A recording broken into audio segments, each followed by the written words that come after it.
This is Philip Rossman-Reich, the host of Locked On Magic. The Orlando Magic fall to the Indiana Pacers 122-114 in overtime.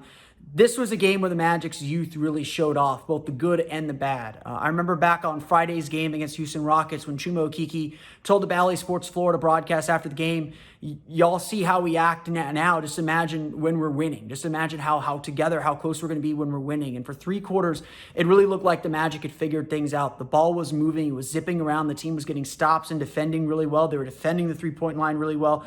They did everything they needed to do for 3 quarters to win a game. And it felt like the Magic were on the way to a sweep of the Indiana Pacers and a 3rd straight victory, a season high.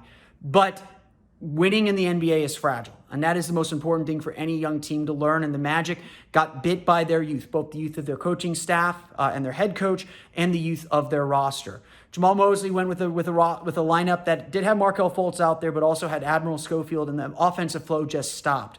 Orlando was unable to defend without fouling. And the Pacers suddenly had aggression and confidence. And those are 2 things that are very, very hard to stop in this league. Orlando was just simply unable to get it back. They were unable to execute and move the ball at the same level. They were unable to get the ball to their best scorers. There was a lot of Cole Anthony and Jalen Suggs isolating. There was a lot of Terrence Ross isolating early in the quarter. And then Cole and Jalen trying to find their way late in the game. And it just was not effective at all. So still a really poor offense at the end of the day. And the Pacers were able to hit threes, make shots, slow the game down to a crawl, and keep the Magic from playing their game. If there's a lesson in all this, there is a good team in this Orlando Magic group. There is still something very positive to build. And while this is a very down moment and a very bad loss, an inexcusable loss for the Orlando Magic, this is still a game where this team's going to learn a lot and hopefully learn that they have to dictate the game. They have to find their way. They have to find what works for them and play it even when they're struggling.